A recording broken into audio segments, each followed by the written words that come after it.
I'm Sandra Lloyd, I'm 62, and I suffer very, very badly from claustrophobia. My mum has been claustrophobic all my life, as far as I can remember.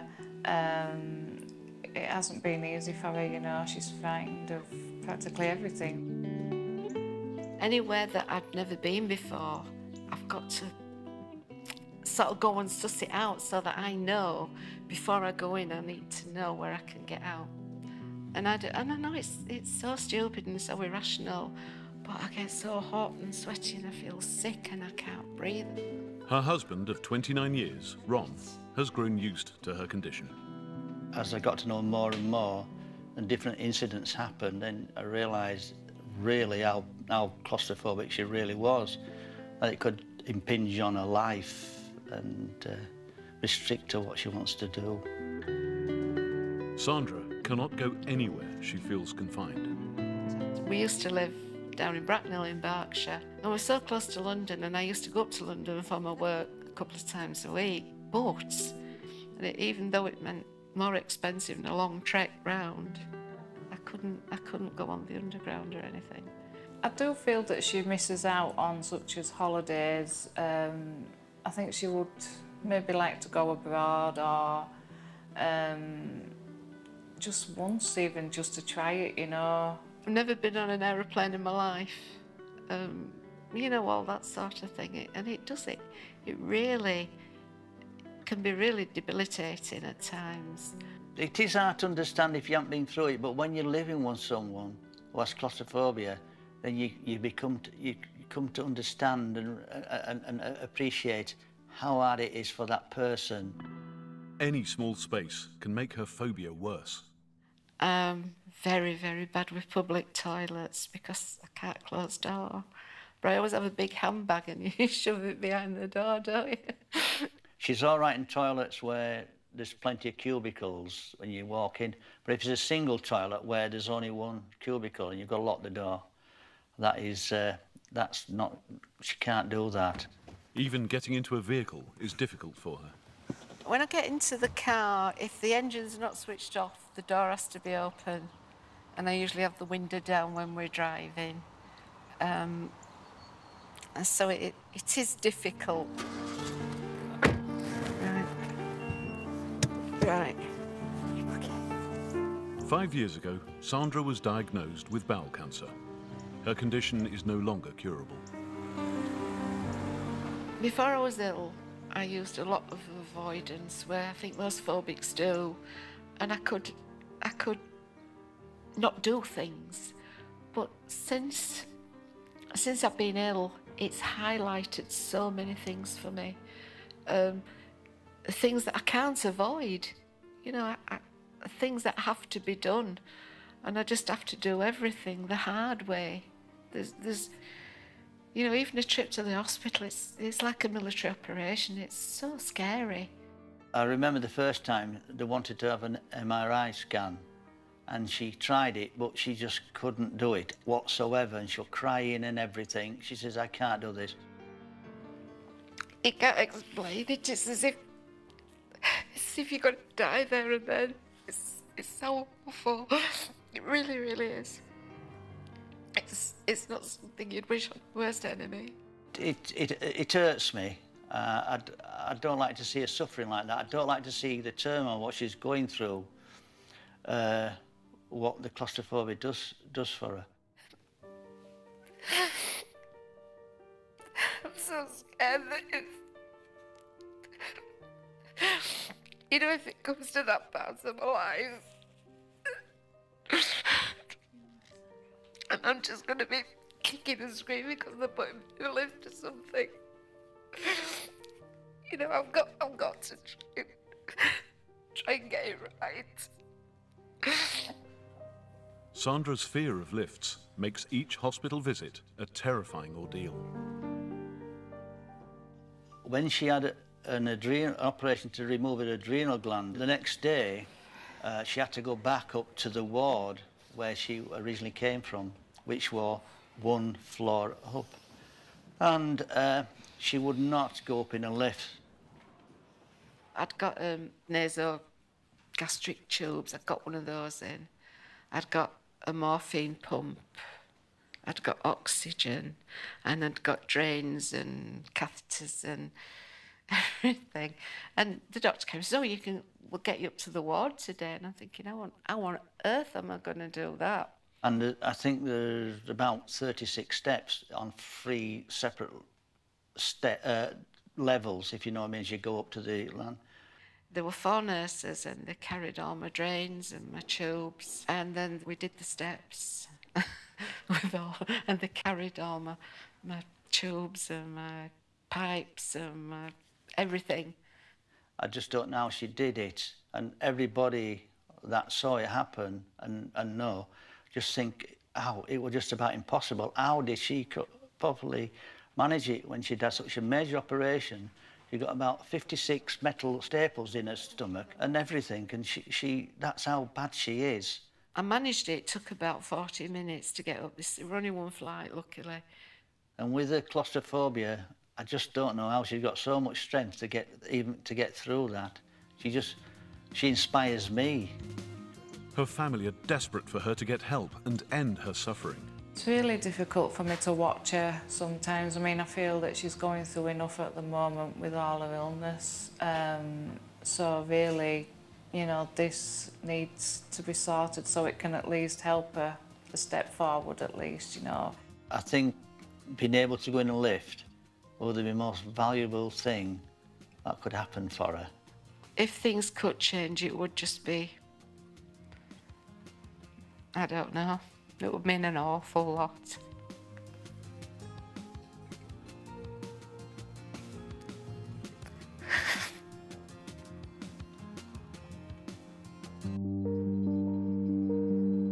"62-year-old Sandra's claustrophobia is crippling her life. It's so stupid and so irrational, but I get so hot and sweaty and I feel sick and I can't breathe. She's suffering from terminal cancer and needs to be cured of her phobia so she can make the most of the time she has left. Hello. Pleased to meet you, Ron and Eva. Lovely to meet you. Hello. Hello, Sandra. Welcome. You too. Come on in. Thank you. Can the Speakmans help? Sandra, thank you for coming to see us today, and thanks for coming along, Ron. Thank you. What is it we can help you with?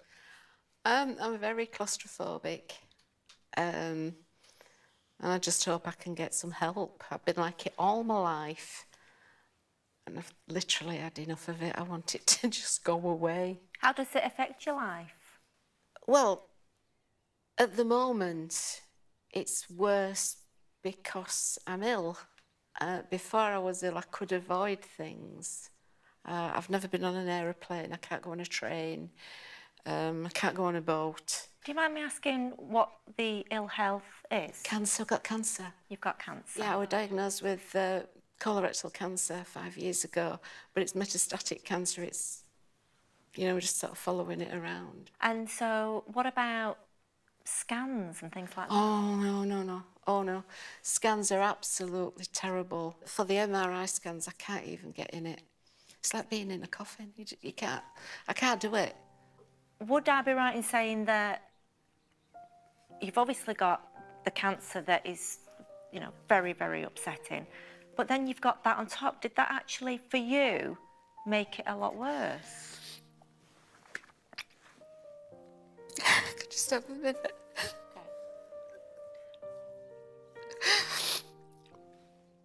Yeah, because when I became ill, I couldn't avoid things. You know, Exactly. like I said, I didn't have to go Because you rely on on a other train, people, and I right? didn't have to do various things. I didn't have to go in a lift because I could go upstairs. Thank you. You know, I was fine because I could avoid things.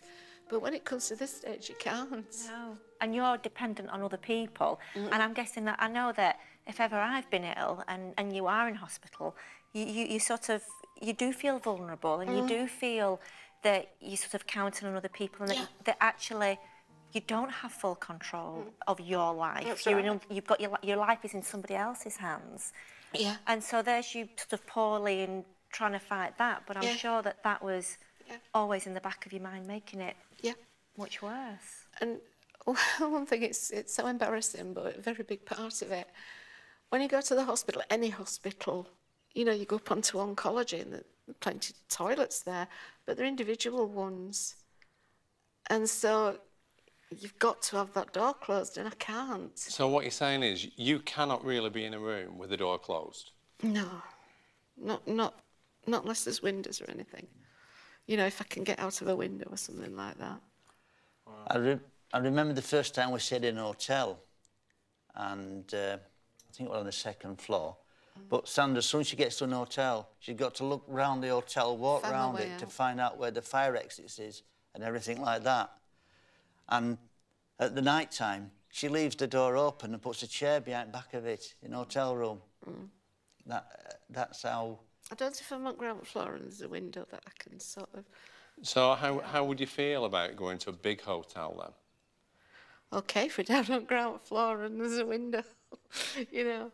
So when we book a holiday or whatever, we've got to ask for a ground floor or at least the first floor, because she can't go up in a lift. And when you say about holidays, that was something that I was actually going to pick up on. How does Sandra's claustrophobia affect your holidays?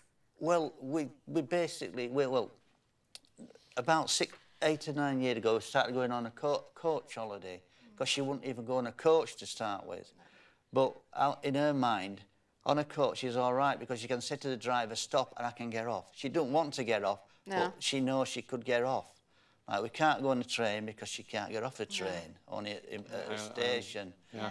Do you not feel, Sandra, that Ron's really missing out here? Well, both of you, but obviously Ron hasn't got claustrophobia, so for someone who hasn't got a problem... Yeah. Do you not feel that Ron's really missing out? I do, yeah. So let me ask you, Sandra, because you've had cancer for 5 years. Yeah. And I'm going to say you look really healthy. Yeah. And I wouldn't know. No, you wouldn't. I wouldn't know. So, obviously, at some point, your health is going to deteriorate. Yeah. And I hope that's a longer time, in the future. But when your health does deteriorate, how is this going to become more of an issue? What's going to happen then? I don't know. This is what's frightening, because it'll be an impossible situation to deal with, because if you can't get up the stairs and you've got to go on a lift, you just can't. I just don't know what's going to happen. I have actually said in the past, if I have to go in a lift, I won't have this operation. I said it to Ron. How does that make you feel, Ron? Will you tell Sandra what that does to you inside? I mean, today's about honesty. So... It hurts me, and I feel frightened for Sandra, and I would not want... I just want her to get better the best she can, and it really, really... It hurts me and upsets me. I'm sure, because knowing that she might need an operation but she won't have it... Well, because you want to do the best and you want her to have operation. I know I'm not going through it, but it's like I'm going through it for her with an illness. Of course. And Sandra, sorry to interrupt you. What is it that's making you feel so emotional right now? I don't know, just all this coming out, I think. I used to go to the hospice every week. And they're absolutely marvellous. But you can get treatments and massages and things like that. But it's such a tiny room where you go in that I stopped going. I just totally stopped going. And I see a palliative care consultant every 2 or 3 weeks. And she's come back to the hospice, but I just don't feel I can. I just don't feel that I can go back.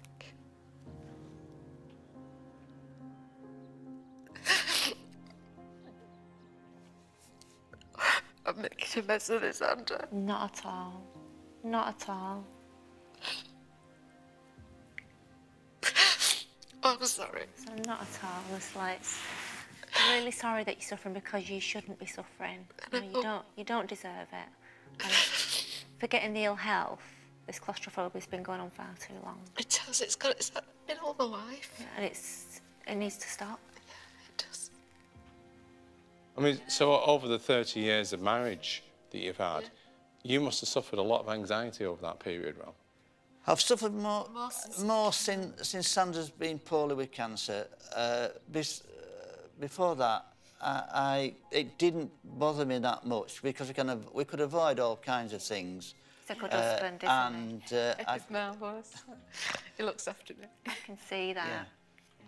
So we're going to invite your daughter to come and join us now to hear what she feels and how she sees this situation. Okay. Is that all right? Yeah. She is desperate to get over it, she really is. I really think that the Speakmans could help her, I really do. Thanks for joining us, Jo. Honestly, we're so grateful for you being here today. We've been hearing how your mum has tried to live a life with claustrophobia. It sounds to us more like she's been existing than living because there's been so many things she's not been able to do. How does seeing your mum suffer affect you? It really hurts me, you know, it frustrates me. She needs the help, especially now, you know, with hospitals and things like that. And she's put off scanners and things like that and certain tests because she's so frightened, and she really can't do that. She doesn't need to be doing that. When did you become aware of your mum's claustrophobia?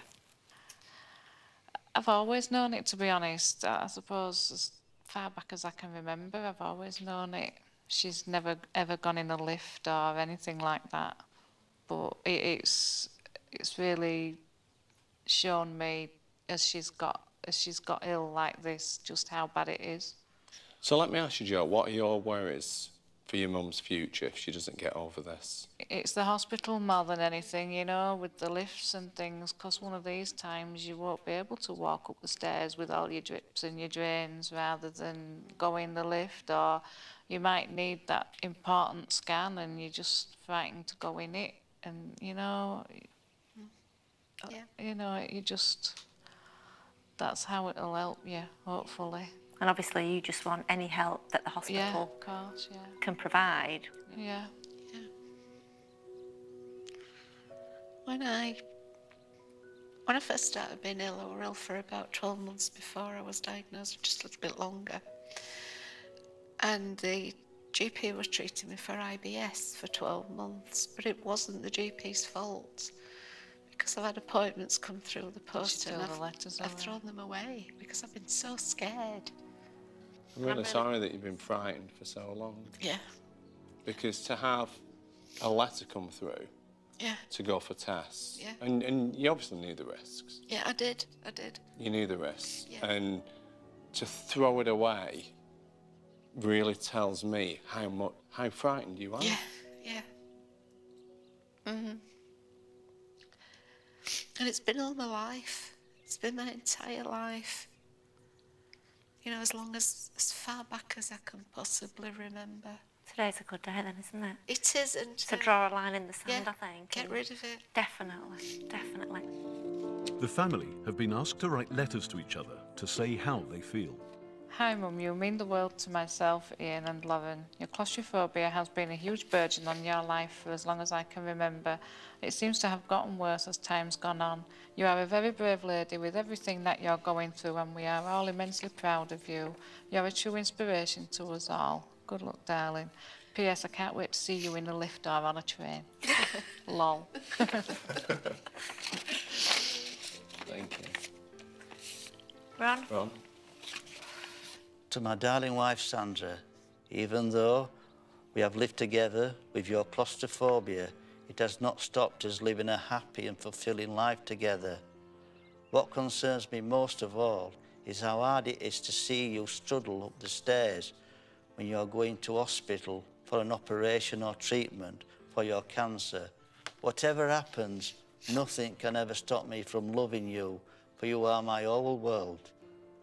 I love you so very, very much. All my love, Ron.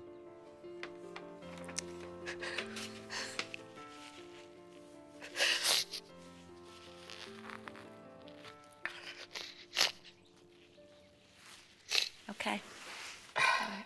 Whenever you're ready. Dear Ron, Joanne, Ian and Lauren, I'm really sorry that my being claustrophobic has stopped us from doing so many things together as a family.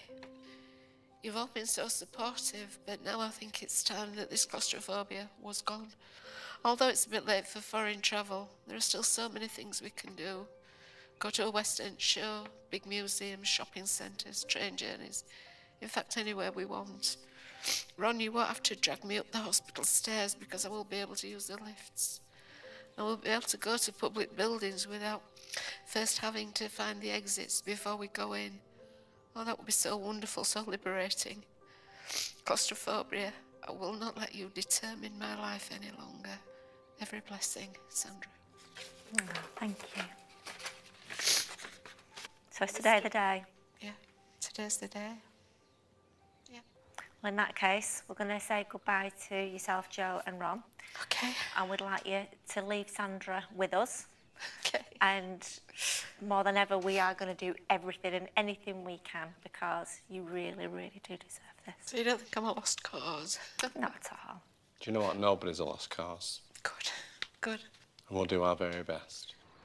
So I've just learned of the severity of this claustrophobia that Sandra has, knowing that she knew she was seriously ill, she knew that she needed hospital investigations, but she threw the letters away because she's that frightened of hospitals and everything that they represent. This is really, really serious. Sometimes you're so in that zone yourself, you don't realise that what you're causing other people to think or feel. And that can make you feel quite guilty. Because I've never regarded myself as being a selfish person, but I think now maybe I have been. For over 50 years, Sandra's life has been controlled by her fear of confined spaces. And I know it's so stupid and so irrational, but I get so hot and sweaty and I feel sick and I can't breathe. She has terminal cancer. Her phobia means she cannot have important scans or even go in lifts at the hospital. I said to my husband that I've got to go in the lift and I won't have this operation.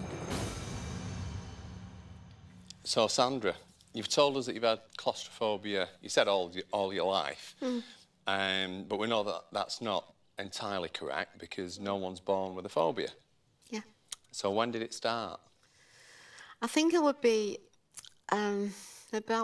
round about 5, I think it was just before I started school. Okay. So I'd be about going on 5 years old. And I used to sleepwalk. And I used to get out of bed and I used to go downstairs. I think Mum were always frightened that I'd either fall downstairs or I might touch the fire or, you know, hurt understandable. myself. And so my mum and dad must have come across this idea that they would put, I'm not sure what you call them, like a hook and a little eye. Yeah, hook and eye. Fastener. Hook and eye, yeah. On the outside of my bedroom door so that I couldn't, you know, I couldn't just walk out of the bedroom. And I remember waking up and trying to get out of the bedroom and I was pulling and with all of my might, pulling to try and get this door open.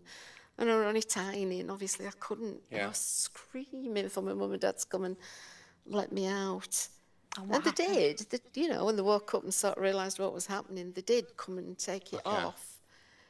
But I think they did keep putting it on when they thought I was asleep. Okay. You know, done with the best of intentions, honestly, I'm sure. But it didn't do me any good. I can always remember this panic. Get me out of here. And what was the worst that you ever felt in that panic? I don't know. I think I just absolutely terrified. Because? I couldn't have been more frightened. I don't think I'd have tried. And I don't know, 5 years old. And I thought we're going to die if I don't get out of here now, this second. That you're going to die? That I'm going to die because you can't breathe. And okay.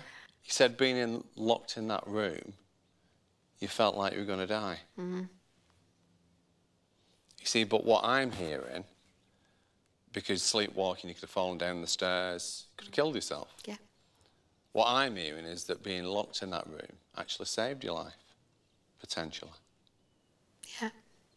Yeah, I suppose it could have, actually. Yeah.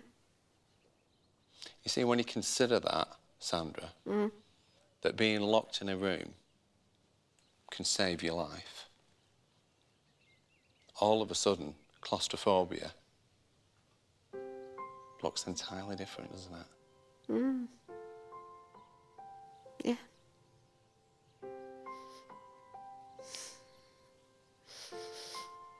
That's right. Yeah, it does. It does, actually. Because had you not been locked in that room, all these great things that have happened to you over your 62 years of life might have never happened, but they all did because you were locked in a room. And kept safe. You see, when we have a phobia, it starts when we're in a situation and our life's in danger. Yeah. And in that moment where we feel like we're going to die, we have this thought, and the thought is, if I don't die, what has caused this situation? Because I need to avoid it in the future. Does that make sense? Yes. Yeah. And in that moment, in that split second, we make a decision. This is the problem. And therefore, we become frightened of that because that's a threat to our survival in the future. Does that make sense? Yes, it does. Going to the toilet and being able to lock the toilet door. Yeah. That's for privacy reasons. Because it is, yeah. Yeah. That's not, you're not locking yourself in so you can't get back out. No, I'm locking myself in so nobody can get in. That's right. Because which side of the door is the lock on? My side. The one that you're on. So if you want to get out, you just unlock it, don't you? You see, that's the difference. Yeah. And that's where you've got confused. When you were 5 years of age, where was the lock? It was on the other side of the door. Oh, yeah. It was, wasn't it? So it's all changed, hasn't it? Yeah. But anyway, just while that's sinking in, while that's sinking in, we want to recreate something for you. Okay. So I'd like you to get in here if you would do. Okay. Are you all right? Do you need some help up here? Okay. Yeah. Because we like you, we put a chair in. Yeah, we put a chair in, yeah. Thank you. Okay. Right, see, watch this now, look. Look at that, you're trapped in now. So, this is a recreation of the past. You were 5 years of age. Yeah. And you were locked in your bedroom. And you were locked in your bedroom to keep you safe. But being locked in wasn't the problem.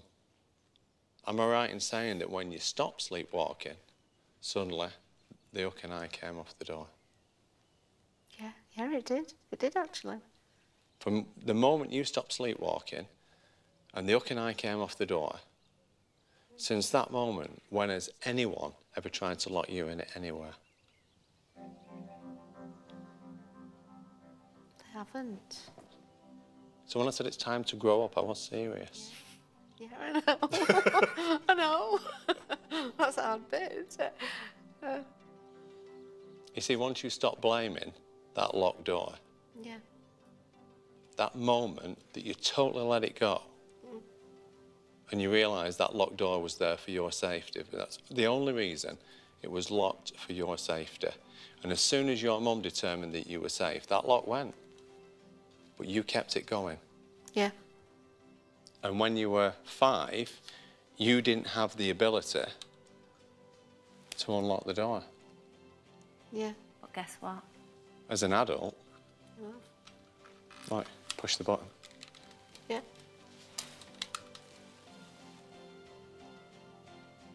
Because no matter where you are as an adult, you will be in charge of opening that door.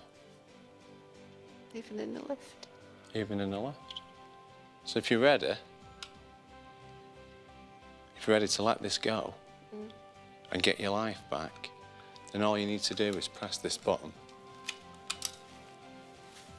and get out. You have to pull it apart a little bit.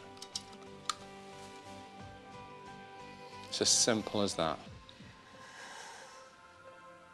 So you tell me what that signifies.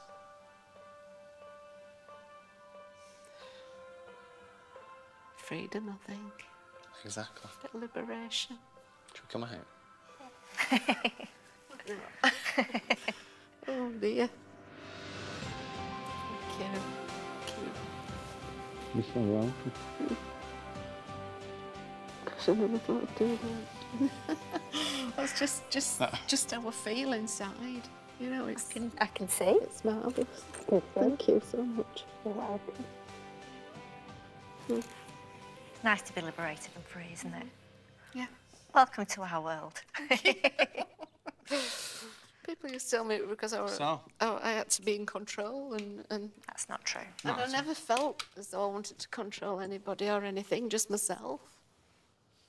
But the ironic thing is you've always been in control. But you were just asking this 5-year-old. Yeah. So we've got another test for you now. The great news is what we're going to ask you. You've done it millions of times in your Yeah, life. there's just a little bit extra. We want you to go in the toilet, but I want you to lock the door. Okay. But whose side of the door is the lock on? Mine. Okay. Got it? Yeah. It's dead easy, this, isn't it? You're not locking me in. I'm locking me in. Yeah. And I'm locking myself. It's dead easy, isn't it? Mm-hmm. How do you feel about that? Yeah. Has the apprehension gone now? Now you know what we're doing? Now I know what I'm doing, yeah.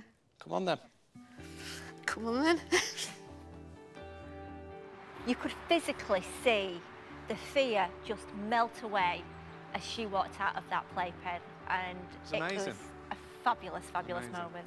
The visualisation was a huge metaphor for her to realise that you're not a child anymore. You're behaving like a child because you think you're trapped. However, you're an adult and you're not trapped, and you can just walk right out and there's no problem. So, Sandra, we know that you've changed. What we need now is for you to feel inside just how much you've changed. You see, we know because we can see it in your face. Right. And I think you can feel it inside as well, because I know that you're smiling. And you weren't smiling this morning. Yeah. So, so what we want you to do, we want you to go in the toilet. Yeah.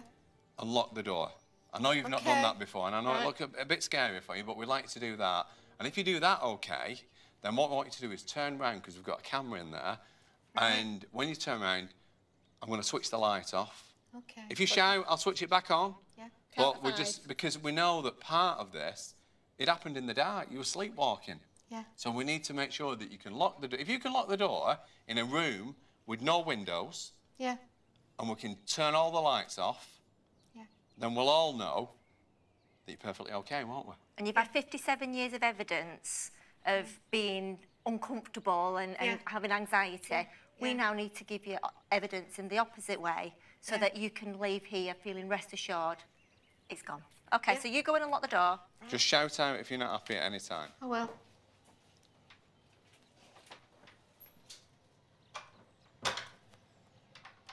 Right, it's locked. Well done. So how do you feel with the door locked? I'm okay.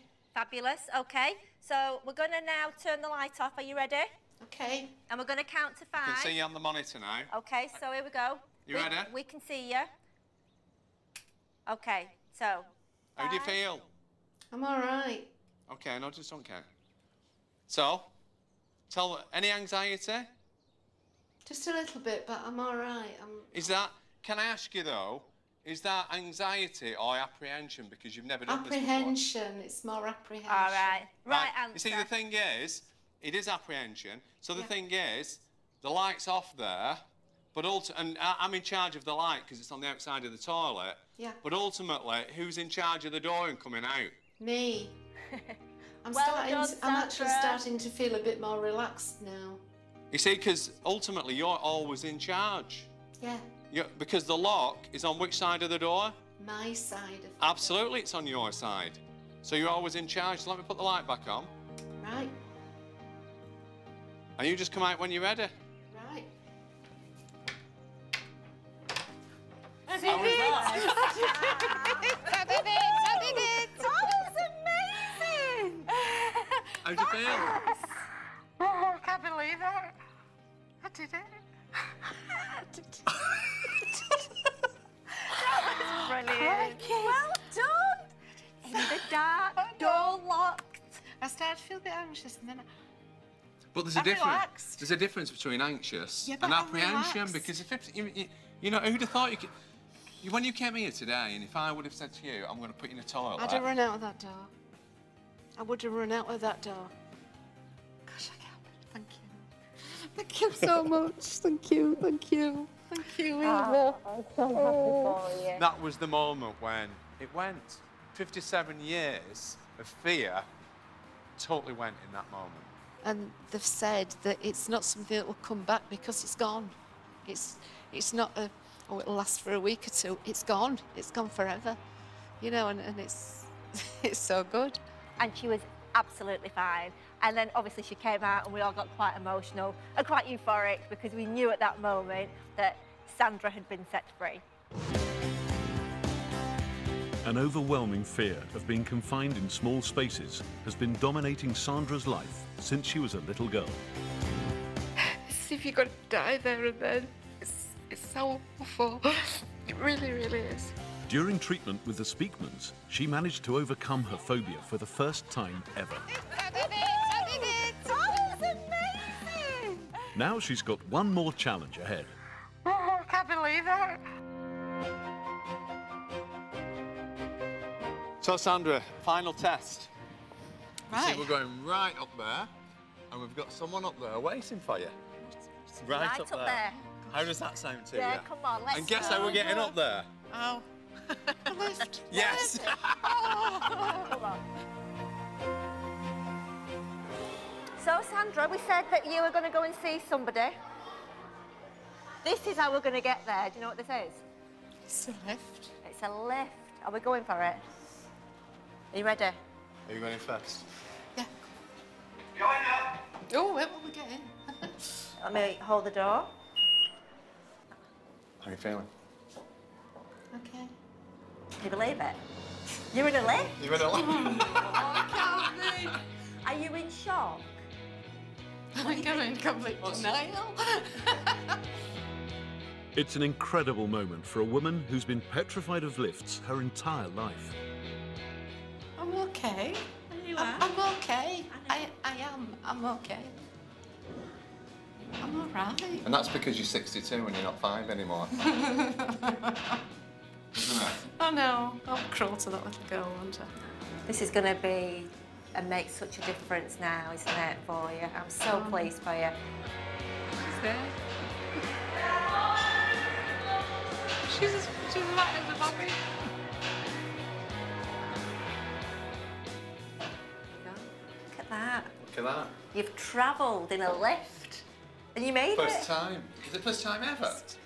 Yeah, first time ever. Come on. First time ever.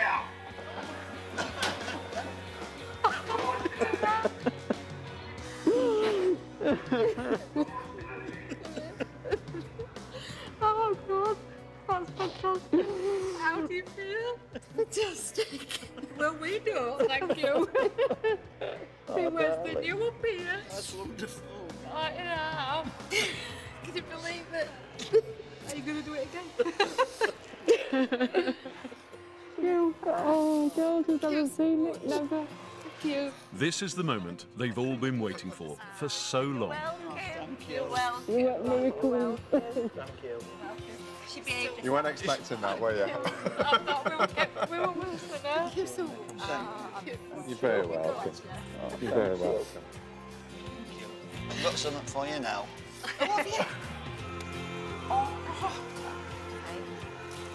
These are for you. Oh, beautiful, thank you. It's like a miracle. It's true. They're beautiful. Beautiful. They're beautiful. Do you know what? We've got another little surprise. I think we need to go and celebrate. Come on with us. Left again. Come on. Come and see how great she is. That's it. Yes. For the second time in her life, Sandra is going in a lift. Are you ready? There we go. We've got a little celebration set up for you. Because you know what? What? You're actually at the top of the building. Really? And do you know how you got here? By lift.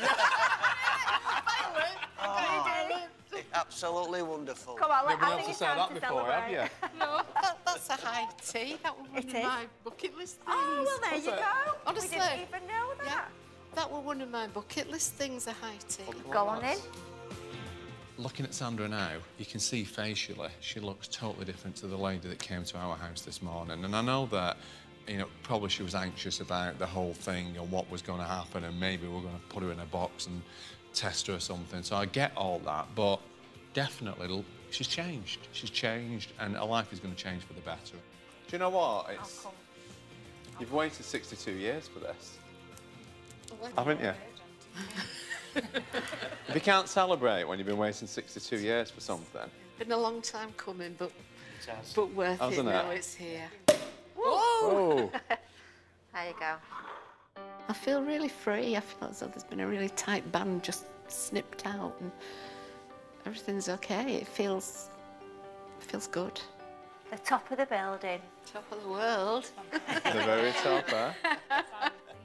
Top of the world, never mind top of the building. It's just marvellous. I just cannot express in words how I feel towards Nik and Eva Speakman for what they've done for us. They've absolutely liberated us, both of us, as family. It's been really, really marvellous. Well, 62 years. Thank you. Cheers. Congratulations. Congratulations. Congratulations. Congratulations, darling. Sandra is a true inspiration. She is proof that you are never too old to get over your issues, and you're never too old to get over a phobia, and you're never too old to start again. We're absolutely thrilled for her. I'm so, so, so pleased that she can just get on and enjoy her life. I'm really proud of you. I just can't believe it's happened. I know. I can't believe. It's like a dream, isn't it? I thought with it being like that for so long, I thought that it'd be really difficult for the Speakmans to do anything like that for her, but it's just absolutely fantastic. And it's a big deal in her life, you know. It'll help her a lot. Well, do you know what? We're going to leave you now. Thank you, both of you. You're very, very Our welcome. pleasure. Enjoy your high tea and enjoy your life. Thank you. And I know you will. Thank you so much. Thank you. Oh, thank you. We've been really privileged and fortunate to be in a position that it's happened to us. It's happened to Sandra. And I know I'm biased, but she deserves it.